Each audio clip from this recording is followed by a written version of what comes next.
Welcome to Mouni media. இப்போ நம்ம இந்த வீடியோவில் யாரை பற்றி பார்க்க போகிறோம் அப்படின்னு பார்த்தீங்கன்னா, ஒரு பேரும் புகழும் பெற்ற நடிகரும் தமிழ்நாட்டுக்கு முதலமைச்சராகவும் ஆன அப்படிப்பட்ட பேரு புகழும் பெற்ற நடிகர் எம்ஜி ராமச்சந்திரன் அப்படின்ற ஒரு பெரிய நடிகரான எம்ஜிஆர் அவங்கள பற்றியும், அப்படிப்பட்ட இவரு கூட பார்த்தீங்கன்னா ஒரு சில நடிகைகள் நடிக்க மறுத்தாங்க. இது ஏன் என்ன காரணன்றதை தான் நம்ம இந்த வீடியோவில் பார்க்க போகிறோம். அதுக்கு முன்னாடி பார்த்தீங்கன்னா எம்ஜிஆர் அவங்கள பற்றின சில விஷயங்களை நம்ம பார்க்கலாம். அவர் முதலமைச்சராக இருந்தப்போ தமிழ்நாட்டுக்காக என்னென்ன செஞ்சார், அவருடைய அரசியல் சினிமா வாழ்க்கை, அவர் பண்ண சில சாதனைகள் எல்லாம் பார்த்துட்டு அதுக்கப்புறம் பார்க்கலாம்.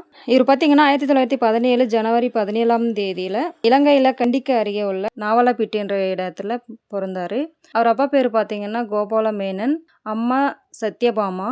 அவருடைய அப்பா பார்த்தீங்கன்னா மருதூர் கோபாலன் ஒரு வழக்கு அறிஞராக கேரளாவில் வேலை செஞ்சுட்டு வந்தார். அதுக்கப்புறம் பார்த்தீங்கன்னா அந்தமான் தீவில் சிறையில் குற்றவியல் நீதிமன்ற நீதிபதியாகவும் இருந்தார்.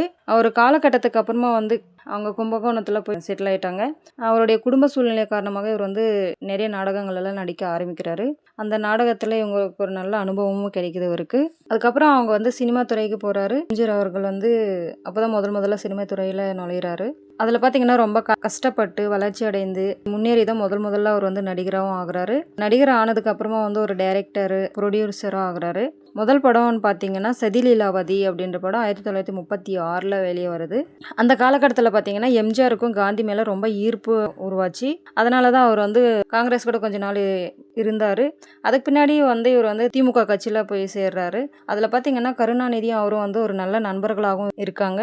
கருணாநிதி முதலமைச்சர் ஆகிறதுக்கு இவர் நிறைய உதவியெல்லாம் பண்ணியிருக்காரு. அண்ணா தலைமையில் இருக்கிற திமுகவில் ரொம்ப காலமாக இருந்துட்டு வந்தார். இவர் டிஎம்கேல ஒரு தொகுதியில் எம்எல்ஏ நின்று ஜெயிக்கிறாரு இவர். அதுக்கப்புறம் தான் அவருக்கும் கருணாநிதிக்கும் கருத்து வேறுபாடு அந்த கட்சியிலேருந்து விலகிடுறாரு. 1977 அண்ணா திராவிட முன்னேற்ற கழகம் அப்படின்னு ஒரு கட்சியை ஆரம்பிக்கிறாரு. 1977 1987 வரையும் தொடர்ந்து 3 முறையும் தமிழகத்துக்கு முதலமைச்சராக ஆகுறாரு. இந்தியாவிலேயே மிகப்பெரிய விருதான பாரத ரத்னா விருது இவங்களுக்கு கொடுக்குறாங்க. திறமைக்கு உழைப்புக்கும் கிடைச்ச அங்கீகாரம்னே சொல்லாத. அவருடைய திருமண வாழ்க்கைன்னு பார்த்தீங்கன்னா முதலில் ஒரு தங்கமணி அப்படின்றவங்களை கல்யாணம் பண்ணுறாங்க. அவங்க உடல்நல குறைவால இறந்துடுறாங்க.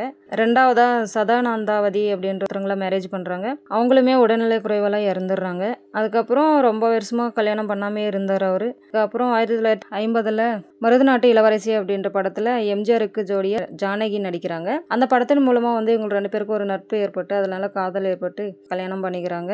அதுக்கப்புறம் தான் அவங்க ஒரு புகழ்பெற்ற ஒரு ஜோடியாகவும் தமிழ்நாட்டில் இருந்தாங்க. நம்ம எம்ஜிஆர் அவர்கள் முதலமைச்சராக இருந்தபோது பார்த்தீங்கன்னா தமிழ்நாட்டுக்கு நிறைய நலத்திட்டங்களை இவர் எடுத்துகிட்டு வந்தார். அது பார்த்தீங்கன்னா முதல்ல தமிழ்நாட்டு மக்கள் அவரை ஒரு திரைப்பட நடிகராக மட்டும் இல்லாமல் ஒரு முதலமைச்சராக மட்டுமே இல்லாமல் ஒரு மகனா, ஒரு அண்ணனா, ஒரு தோழனா, ஏழைகளுக்கெல்லாம் ஒரு நம்பிக்கை ஊட்டும் ஒரு பெரிய சக்தியா, சுருக்கமாக பார்த்தீங்கன்னா அவங்க குடும்பத்தில் ஒருத்தராக இவங்களை பார்த்தாங்க. அதனால தானே என்னவோ இவர் அவர் சாகர வரைக்குமே ஒரு முதலமைச்சராக இருந்தே இறந்தார் அப்படின்னு சொல்லலாம். அவர் இறந்தும்போது பார்த்தீங்கன்னா ஒரு தமிழ்நாட்டுக்கு ஒரு மிகப்பெரிய இழப்பாகவே இருந்துச்சு. அவ்வளோ ஒரு மக்கள் கூட்டம் அவ்வளோ ஒரு வெள்ளத்தில் மூழ்கி இருந்துச்சு. அதுக்கப்புறம் இவர் நிறைய நலத்திட்டங்கள் எல்லாம் நாட்டுக்காக கொண்டு வந்தார். அதில் பெண்களுக்காக நிறைய எடுத்து வந்தார் இவர். அவர் நிறைவேற்றிய திட்டங்கள்னு பார்த்தீங்கன்னா தமிழ்நாட்டுக்கு பெண்கள் எல்லாம் இரவு நேரத்தில் பாதுகாப்பாக வீட்டுக்கு வரணும் அப்படின்னு சொல்லிட்டு முதல்ல ஒரு பெண் போலீஸ் பாதுகாப்பு படை அப்படின்னு ஒன்று. அதுக்கப்புறம் பார்த்தீங்கன்னா கணவரால் கைவிடப்பட்ட பெண்களுக்கு விதவைகளுக்கு தான் எல்லாம் வேலை வாய்ப்பு உருவாக்கி கொடுத்தாரு. அதன் மூலிமா 12,000 பேருக்கு வேலை வாய்ப்பு உருவானது. அதுக்கப்புறம் பார்த்தீங்கன்னா எல்லா கோவிலிலும் அறங்காவலர் குழுவில் பெண்களுக்கு ஒருத்தர் இருக்க வேணும் அப்படின்னு சொல்லிட்டு ஒரு சட்டம் எடுத்துகிட்டு வந்தார். விறகு அடுப்பு வச்சு பெண்கள் எல்லாம் ரொம்ப கஷ்டப்படுறாங்க அப்படின்னு சொல்லிட்டு புகையில்லா அடுப்பு எரிவாயு பயன்படுத்துகிற திட்டத்தை கொண்டு வந்தார். 17,000 ரேஷன் கடையில் தனியார் மயமாக இருந்த எல்லாத்தையும் பார்த்திங்கன்னா 22,000 ரேஷன் கடையாக மாற்றி திறந்து வச்சார். இதன் மூலமா இளைஞர்களுக்கு நிறைய வேலை வாய்ப்பும் கிடைச்சிச்சு. ரேஷன் கடையிலேயே புகார் புத்தகம் வச்சார்.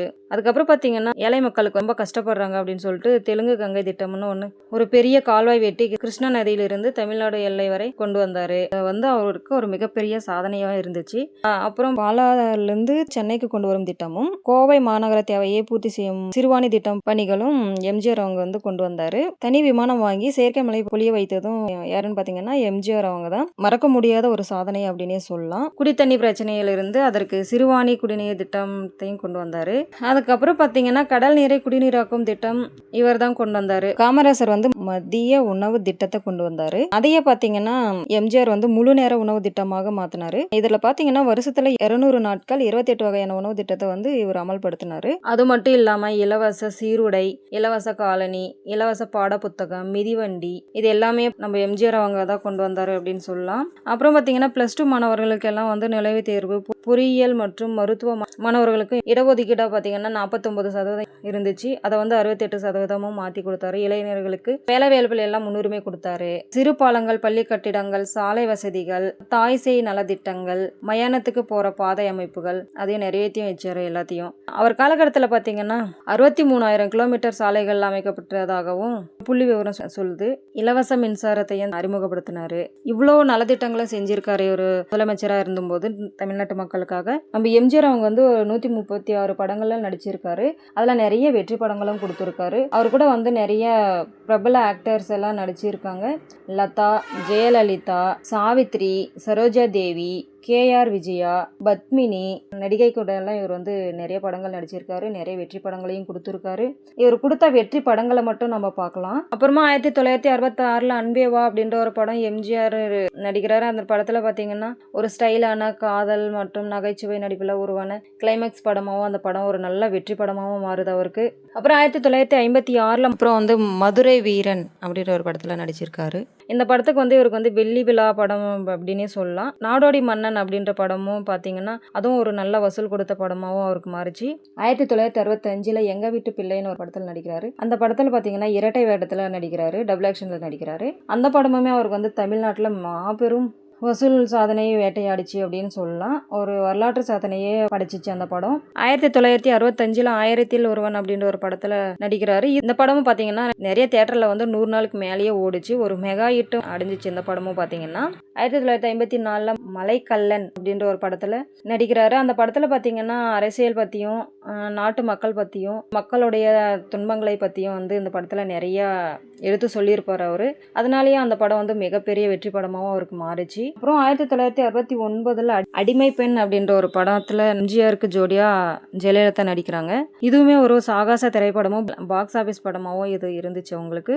ஒரு நல்ல பாடல்களை கொண்டு ஒரு நல்ல படமாகவும் அது வந்து மாறிச்சு. எம்ஜிஆர் படத்துல எல்லாம் பார்த்தீங்கன்னா பாடல்கள் எல்லாம் வந்து பார்த்தீங்கன்னா வாலி தான் வந்து பாட்டு எழுதி கொடுத்துருப்பாரு. சரோஜா தேவியோட அவருடைய நடிப்பும் பாடல்களுமே இன்றைக்கு வரைக்கும் பேசப்படுகிற அளவுக்கு இருக்குது. அதுக்கப்புறம் 1971 எக்ஸாக்காரன் அப்படின்ற ஒரு படத்துல நடிக்கிறாரு. அந்த படத்துக்கு பார்த்தீங்கன்னா அவருக்கு சிறந்த நடிகருக்கான தேசிய விருதே வாங்குறாரு. அந்த படத்துக்காக அவரு பிளாக் பாஸ்டர் படமாகவும் இருந்துச்சு. 1973 உலகம் சுற்றும் வாலிபன் அப்படின்ற படத்தை அவரே டைரக்ஷன் பண்றாரு. அதுல அவரையே நடிக்கிறாரு. அது பாத்தீங்கன்னா ஒரு மிகப்பெரிய சாதனை படிச்ச படமாவும் மாறிச்சு அவருக்கு. அந்த படத்துடைய பட்ஜெட் பாத்தீங்கன்னா 40 லட்சத்தையும் தாண்டிச்சு. அதனுடைய கலெக்ஷன் பாத்தீங்கன்னா 2.5 கோடி கிராஸ் பண்ணிச்சு அப்படின்னே சொல்லலாம். மதுரையை மீட்ட சுந்தரபாண்டியன் அப்படின்ற ஒரு படத்துல பாத்தீங்கன்னா அதுவும் ஒரு பிளாக் பஸ்டர் மூவி அப்படின்னு சொல்லலாம். அதனுடைய பட்ஜெட்டும் பாத்தீங்கன்னா 75 லட்சத்தையும் தாண்டிச்சு. இப்படி நிறைய வசூல் சாதனை படிச்ச படங்களை கொடுத்த இவரு கூட தமிழ் சினிமா வரலாற்றிலேயே பாத்தீங்கன்னா புரட்சி தலைவர் எம்ஜிஆர் கூட ஜோடி சேர்ந்து நடிக்க பல நடிகைகள் ஆசைப்பட்டிருக்காங்க. ஆனா பாத்தீங்கன்னா சில முன்னணி நடிகைகள் வந்து அவங்களுடைய சொந்த கொள்கைக்காக நடிப்புக்கு முக்கியத்துவம் தரல. அவங்க கால் சீட்டு பிரச்சனை இந்த மாதிரி விஷயங்களுக்கு சில நடிகைகள் வந்து நடிக்க மறுத்தாங்க.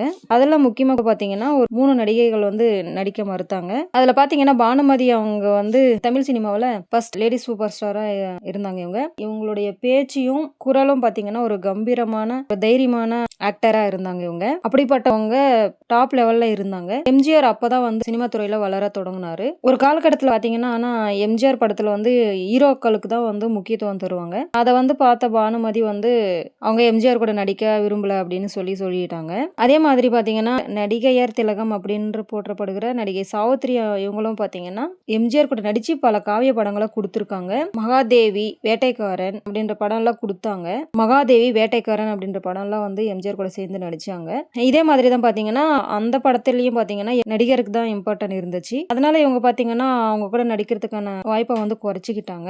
அதுக்கப்புறம் எம்ஜிஆர் தரப்புல வந்த வாய்ப்புகள்னு பாத்தீங்கன்னா அவங்க வந்து நாசுக்காவே அவாய்ட் பண்ணிட்டு வந்துட்டாங்க ஆக்டர் சாவித்ரி அவங்க வந்து. அப்புறம் பாத்தீங்கன்னா ஆக்டர் வைஜெயந்தி மாலா அவங்க பார்த்தீங்கன்னா, 1000ல் ஒருவன் படத்துல ஹீரோயின் கேரக்டருக்கு வைஜெயந்தி மாலாவ வந்து நாமினேட் பண்ணியிருந்தாங்க. அவர் வந்து அரசியல்ல இருந்த தொட்டு அவருடைய பணி அவங்களுக்கு வந்து ஒத்து வராது அப்படின்ற காரணத்துக்காக வந்து நான் நடிக்க மாட்டேன் அப்படின்னு சொல்லிட்டாங்க. அதுக்கப்புறம் பார்த்தீங்கன்னா, அந்த படத்துக்கு ஹீரோயின் கேரக்டர்ல ஜெயலலிதாவை நடிக்க வச்சாங்க. அப்புறம் அந்த படமும் வந்து பார்த்தீங்கன்னா, ஒரு சூப்பர் ஹிட் படமாவும் ஆச்சு அது. அவ்வளோதாங்க. இவங்க தான் வந்து எம்ஜிஆர் கூட நடிக்க மறுத்த ஆக்டர்ஸ். அதுக்கு காரணமும் இதுதான். அவ்வளோதான். இந்த வீடியோ பிடிச்சிருந்தா ஒரு லைக் பண்ணுங்க. எங்களுடைய மௌனி மீடியா சேனலை வந்து சப்ஸ்கிரைப் பண்ணுங்க.